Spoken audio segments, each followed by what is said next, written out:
그런데 우리가 이러한 감각 자극을 좀 많이 생각을 하지 않거나 또는 감각을 차단하는 경우가 굉장히 많이 있습니다. 특히 요즘 시대를 불안한 시대라고 얘기하는데요. 감각을 닫게 되는 현상들, 감각을 차단하는 현상들이 나타나게 됩니다. 이런 현상은요, 프로이트라는 정신 분석학 의사가 있었습니다. 프로이트가 환자들을 임상 실험을 하면서요, 하나의 좀 특이한 사실을 알게 됩니다. 그건 무엇이냐면, 무엇을 내가 지금 두려워하고 내가 무엇 때문에 걱정하는지를 모르면서도 항상 무엇인가 위험한 것에 대해서 조마조마하고 불안한 상태에 있는 사람들을 만나게 되거든요. 도대체 그 원인이 무엇인지를 알지 못합니다. 그리고 프로이트는 이 불안과 상대적으로 내가 두려워하고 걱정하는 대상을 아는 것이 있는데 그거에 대해서 이름을 붙이게 됩니다. 그걸 공포라고 합니다. 그러니까 공포라는 것은 내가 두려워하고 내가 왜 스트레스를 받는지를 아는 대상이 있을 때 이걸 공포라고 하거든요. 그런데 많은 사람들이 이 공포만 있는 것이 아니라 내가 지금 무엇 때문에 두려워하고 무엇 때문에 힘들고 무엇 때문에 스트레스 받는지 알지 못하는 그러한 상황도 있다고 얘기합니다. 이게 이제 바로 불안이거든요. 프로이트는요, 열심히 연구를 하면서 왜 이러한 현상이 일어날까 연구를 거듭한 끝에 하나의 결론을 얻게 되었습니다. 그게 바로 경악 또는 충격적인 어떠한 사건을 겪고 난 다음에 불안이라는 심리가 사람에게 늘 있다는 사실입니다. 이 충격 경악이라는 것은요, 위험을 대비하지 않은 상태에서 갑자기 위험에 빠질 때거든요. 갑작스럽게 자동차 사고를 당했어요. 전혀 준비를 하지 못한 사이에 하다가 사고를 당하게 되면 그 다음부터는요, 알지도 못하면서 내가 무엇 때문에 힘들어하고 두려워하는지 알지도 못하면서 항상 긴장하고 불안한 상태가 생긴다는 것이죠. 하나의 충격적인 사건이 이 사람에게 긴장하게 만든다는 것입니다. 그러면 이렇게 불안하면 결국 나의 감각을 닫아두게 됩니다. 감각을 차단하게 됩니다. 그래서 밖에서 들리는 새소리, 물소리, 내가 보이는 하늘의 그 맑은 청색으로의 변화, 이런저런 여러 가지 우리의 감각을 열어두고 감각을 자극해야 될 요소들이 많이 있는데 그걸 다 차단시키고 있는 것이죠. 하나 재미있는 사실은요, 발터 베냐민이라고 하는 독일의 철학자이면서 문해 비평가가 있는데요. 이분이 이런 얘기를 했습니다. 1차 대전을 겪고 난 많은 자신의 친구들이 전장에서 돌아왔는데 그들은 경험이 거의 없는 상태로 더 깊은 침묵 속에 빠져들었다, 이 이야기를 하거든요. 이때 기계전이 얼마나 끔찍했는지요.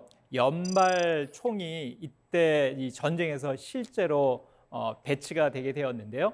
1분에 1,500발을 쏠 수 있다고 합니다. 그러니까는 이전의 전쟁 방식은 한 사람을 향해서 한 사람을 죽이는, 그래서 그 사람 죽어갈 때 어떤 얼굴이고 표정인지를 아는데 이젠 그게 아닙니다. 일대 다로 무차별적인 공격이 쫙 진행이 되는 것이죠. 또 이때 기계전의 대표적인 것이 전차가 나타나게 되거든요. 이 전차, 그 뚫을 수 없는 딱딱한 전차, 이 전차가 쏘는 포들로 인해서 사람들이 죽어갑니다. 또 비행기가요, 공중 폭격을 하게 됩니다. 많은 사람들이 너무 끔찍한 것을 겪고 나서는 이제 고향에 돌아와서는요, 전쟁의 경험을 얘기하지 않는 거예요. 경험을 안 한 것이 아니죠. 경험을 했는데 그 참호 밑에서 귀를 막고 눈을 감고 그 모든 소리를 안 들으려고 모든 감각을 차단한 노력 끝에 이 사람들은 전쟁을 겪고 왔는데도 이제 더 이상 할 얘기가 없는 것입니다. 그 전에 전쟁은 우리 그 돈키호테를 통해서 볼 때도 무용담을 이야기하는, 어떻게 보면 그걸로 이 자부심을 갖는, 나는 전쟁에 참여해서 이러한 경험을 많이 했어, 항상 이런 식의 이야기들이 많이 있었거든요. 그러나 1차 대전 이후에는요, 너무 끔찍한 충격을 겪고 나서 이제 사람들이 무엇인가 이야기를 하지 않는 그 현상을 발터 베냐민이 보게 된 것이죠. 이건 아까 프로이트가 얘기했던 것처럼 충격을 겪고 나서 자신이 내가 왜 그러지? 대상을 알지도 못하는데 그 다음부터 감각을 닫아두고 차단했던 모든 것이 삶의 모든 면에 나타나게 되는 것입니다. 감각이 차단된 것입니다.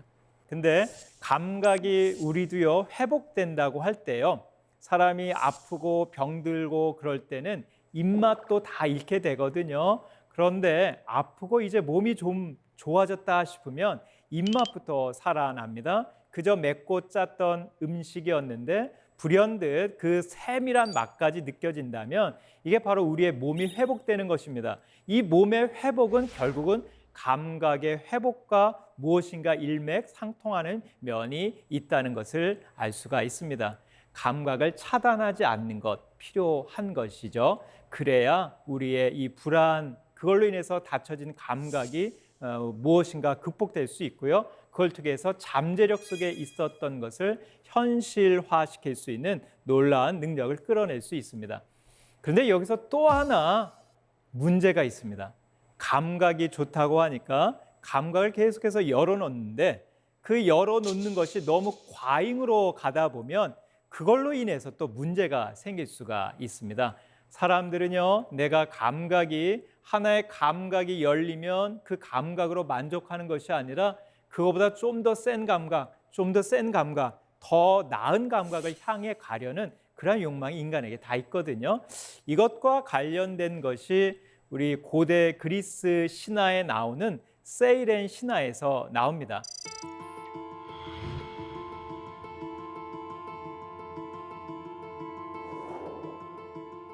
여기 기원전 6세기에 도기가 나와 있는데요. 여기에 보면 얼굴은 여인의 얼굴입니다. 그리고 몸이 새의 모습을 하고 있거든요. 그래서 뭐 한자로 표현한다면 반인 반조 정도 되겠네요. 새 조자를 써서요. 세이렌 신화가 그리스 신화에서는요, 오디세이아라는 호메로스가 지은 서사시에 오디세우스를 유혹하는 것으로 나타나고 있습니다. 어떻게 유혹을 하느냐? 노래를 부르죠. 그래서 세이렌 두 자매가 노래하는 그 해안가로 오디세우스 일행이 배를 타고 갈 때 유혹을 합니다. 많은 사람들이 그 유혹을 듣고 이전의 사람들이 그 배를 섬에 닿게 했다가 이제 다 죽어가는 그런 일들이 있었거든요. 오디세우스는 이것을 이제 알고요, 자신을 방어할 수 있는 수단을 하나 세워뒀습니다. 이 그림에 보면 존 윌리엄 워터하우스가 그린 그림인데요, 세이렌과 오디세우스라는 아주 유명한 그림인데, 세이렌이 새의 모습을 하고 있죠. 아름다운 여인의 얼굴과 새의 모습을 하고 있습니다. 오디세우스가 꾀를 하나 부렸습니다. 어떻게 부리느냐? 그 노래 들으면 감각 과잉에 빠져서 끌려갈지 모르기 때문에 돛대에 자신을 묶어두게 되거든요. 자신의 부하들은 다, 우리 오디세이아 보면 밀랍으로 길을 막았다, 이 그림에서는 붕대도 다 칭칭 맸습니다. 그래서 아무 소리도 듣지 못하게 합니다. 그러니까 세이렌이 아무리 유혹하는 노래를 불러도 들어갈 수가 없는 것이거든요. 그런데요, 오디세우스는요, 그 노래를 듣고 싶었습니다. 그래서 돛대에 자기를 밧줄로 꽁꽁 묶게 하고 자기 귀에는 밀랍을 넣지 않고 소리를 그대로 다 들을 수 있도록 그렇게 놔두게 됩니다. 그리고 정말 세이렌이 노래하는 그 해안가를 항해하게 됩니다. 다른 부하들은 듣지 않아서 그렇지 않았는데 이 노래를 들은 오디세우스가 이제 점점 눈이 뒤집히고 황홀경에 빠지면서 이 돛대에 묶여져 있는 밧줄을 끊으려고 합니다. 그러나 이미 자신이 이렇게 행동할 것을 알고 자기 부하 2명에게 내가 가다가 그 노래를 듣고 끊어버리려고 한다면, 돛대에서 풀어달라고 한다면 더 자신을 밧줄로 꽁꽁 동여 매달라고 부탁을 하고 가게 되거든요. 그래서 결국은 여기를 그냥 지나가게 됩니다. 이때 이 감각이 무엇일까? 오디세이아가 서사시로 알려져 있기 때문에 음악이 무엇인지 선율은 알 수가 없어요. 그 가사만 이야기되고 있는데 이 세이렌 자매가 이렇게 얘기합니다. 여기로 오십시오. 배를 여기에 닿게 하고 우리들의 음성을 들으십시오. 그러면 그 사람은 즐긴 후에 더 많은 것 알아서 귀향하게 됩니다. 이 노래를 하거든요.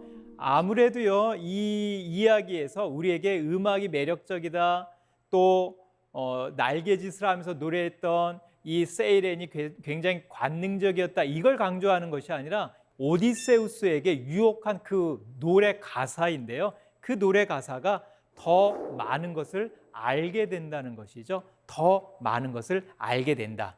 이 용어가 오디세이아에서 여기에 딱 한 번 나타납니다. 원래 오디세우스는 당시 트로이 전쟁을 했던 많은 사람들에 비해서 가장 지혜가 뛰어난 사람이었거든요. 그래서 늘 지략이 가장 높은 사람 하면 이 오디세우스입니다. 이 오디세우스를 유혹하는 세이렌의 유혹은 그 지식을 많이 알고 있는 사람이 더 많은 것을 알 수 있다는 지식에 대한 욕망으로 유혹을 하는 것이었죠. 그럴 때 자신이 그래, 내가 지식욕에 빠질 텐데, 그래, 나를 이 돛대에 묶을 수 있는 부하들, 그 부하들이 필요해 하고 자신을 거기에 꽁꽁 묶게 해서요, 이 어려움을 잘 극복하고 귀향을 하게 되는 그러한 일이 벌어지게 되는 것이죠.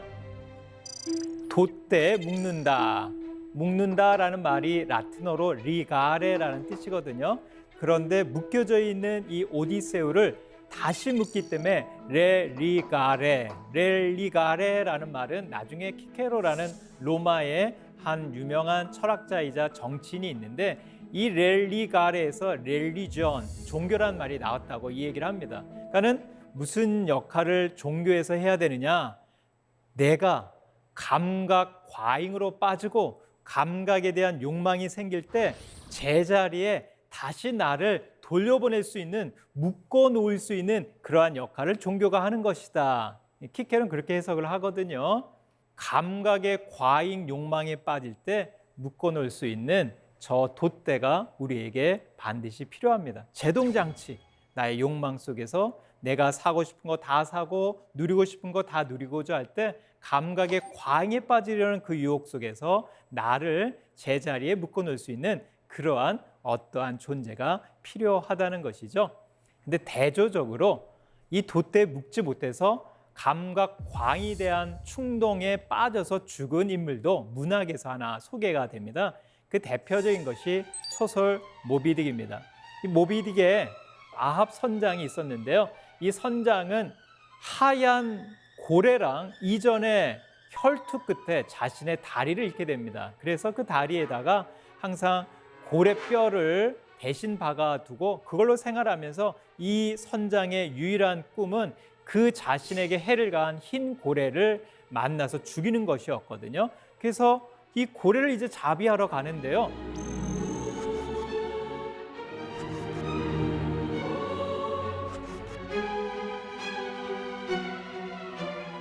고래를 어느 정도 잡고는 더 이상 그 해를 가하지 못하고 잘못하면 자신이 죽을 수밖에 없는 그러한 상황에 빠지면서 많은 사람들이 그러한 일을 하지 못하게 하거든요. 오 선장님, 오 선장이요, 오 캡틴, 오 마이 캡틴 하면서 막는 그러한 일들이 모비딕에 계속 소개가 되는데, 이때 아합 선장이 얘기합니다. 느끼고 더 느끼고 느끼는 것, 이것이 인간을 황홀케 한다네 라고 하면서 모든 사람이 다 죽어간 마당에 선장은 다시 그 고래에게 그 자기의 작살을 던지고 그 작살에 달려있는 밧줄에 그만 자신의 몸과 목이 매여서 죽게 되게 되거든요. 보통 이것을 감각 과잉, 감각이 더 극에 치다르면 그 끝에 가서는 결국 죽음을 향한 충동에 빠지게 되는 것이다 라고 이야기를 하는데요. 이 선장은 죽음 충동에 빠지게 됩니다. 그런데요, 이 모비딕의 재미있는 것이 자신의 선장이 무엇인가 해야 될 어떠한 법률적인 규정을 벗어날 때 그것을 딱 제어할 수 있는 그러한 시스템이, 제도가 있더라고요. 그게 바로 1등 항해사가 막는 일이었습니다. 이 모비딕에서 아합 선장을 막을 수 있는, 제어할 수 있는 그 1등 항해사가 나타나고 있는데, 그 1등 항해사가 바로 스타벅이라는 사람입니다. 그래서 어떠한 브랜드에서는요, 우리에게 감각 과잉을 유혹하는 그 세이렌을 로고로 달아서 딱 표현을 하고 있고요. 그리고 그 브랜드의 이름명은 이 1등항 회사의 이름을 붙여가지고 그 두 가지 감각 과잉이 있지만 그걸로 가지 말고 무엇인가 제동할 수 있도록 돛대에 묶어놓을 수 있는 존재가 필요하다는 이 두 가지 약간의 역설적인 것을 표현하면서 브랜드명과 로고를 만든 그러한 브랜드도 있습니다. 저는 세일앱만 알아보고 사람들을 유혹해서 커피 많이 마셔라 이런 뜻으로 로고를 만든 줄 알았어요. 네, 아마 그렇다면은 지금보다 좀 인기가 덜 하지 않았을까 싶고요. 그 브랜드가 인간 속에 있는 그 이중적인 감정, 유혹받고 싶은 감정과 하지만 그것을 또 내가 제동을 해야 된다라는 그 두 가지 이중적인 감정, 그것이 잘 드러난 것이 아닌가 이렇게 생각이 됩니다. 우리의 욕망은 무의식적으로 우리에게 반복이 됩니다. 나의 정체성은 내가 누구야 돼서 아는 것이 아니라 사실 내가 무엇과 접속하고 있는지, 누구와 접촉하고 있는지에 따라서 나의 정체성을 알 수가 있습니다. 내 안에 무의식적으로 잠재되어 있는 그 많은 것들, 이것은 그냥 묵혀두어서는 안 되고 과거를 추억하며 또 지금의 감각 자극을 통해서 현실화시킬 수 있습니다. 그러나 감각이 좋다고 감각 과잉에 빠지면 그거 위험할 수도 있거든요. 그럴 때 다시 나를 묶을 그러한 돛대가 우리에겐 필요합니다. 이것이 된다면 우리가 어떤 브랜드를 사용하더라도 그 안에서 정말 나의 정체성을 찾을 수 있는 그러한 하나의 도구가 되지 않을까 하는 그러한 생각을 하게 됩니다. 이제 강의를 마무리하면서요, 한 노래를 소개하려고 합니다. 캐나다의 음유 시인인데요, 레너드 코엔이라는 음유 시인입니다. 밥 딜런하고 이 유럽에서는 그 양대 산맥으로 그렇게 알려져 있는 사람인데요, 이분이 지은 그 시 중에 앤썸이라는 시, 송가라는 시가 있습니다. Ring the bells, 종을 울려요. That still can ring, 아직 종을 울릴 수 있습니다. 그 다음에 중요한 가사가 있는데요. 야, 이게 과연 뭘까 하는 것이 There is a crack in everything. 균열이 있는데 모든 것에 균열이 있습니다. 우리 모든 곳에는 균열과 금이 있습니다. 그런데 That's how the light gets in. 그것이 바로 빛이 들어가는 방식입니다. 이게 노래 가사에 있거든요. 여러분 아마 이 종소리, 은은한 종소리, 또 그윽한 종소리 싫어하는 사람 아무도 없으실 것입니다. 그런데요, 신기한 건요, 이 종이 맞을 때마다 금이 가게 되거든요. 그리고 금이 가면서 균열이 생기면서 깨지면서 다른 종들과는 다른 자신만의 소리가 나게 된다고 하더라고요. 그 균열이 있기 때문에 자신에게 독특한 유니크한 그 종소리가 들리게 되는 것이죠. 어떤 사람은 아버지로부터 버림을 받았기 때문에 자신의 상처의 흔적이 금으로 남았을 것입니다. 어떤 분들은 시련의 상처로 인해서 그 흔적으로 인해서 나에게 균열이 가기도 합니다. 그런데 그것이 링더벨, 종을 울릴 수 있는 나의 독특한 종, 나의 유일한 나만의 종소리를 울릴 수 있는 그러한 정말 좋은 하나의 자신의 브랜드로 바뀔 수 있는 것이죠. 우리가 처음에 브랜드 이야기를 했습니다. 그리고 정현종 시인의 견딜 수 없네라는 이야기도 했습니다. 견딜 수 없는 것, 시간의 흔적들, 그 그림자들 견딜 수 없다고 했거든요. 모든 흔적은 상황이니 흐르고 변하는 것들이요, 아프고 아픈 것들이요.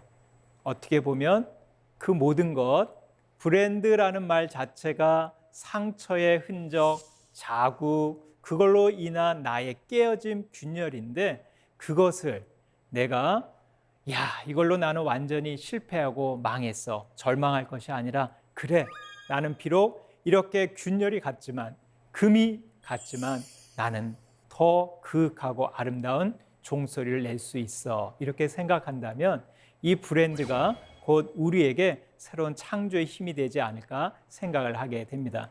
들레즈는 얘기했습니다. 내 안에 있는 욕망, 그게 브랜드에 대한 욕망이 되었던, 내가 끝끝내 하지 못했던 일에 대해서 반복적으로 하고 싶은 어떠한 욕망이 되었던 그 욕망은 억눌러야 할 것이 아니라 창조할 수 있는, 생산할 수 있는 힘이다라는 이야기를 했습니다.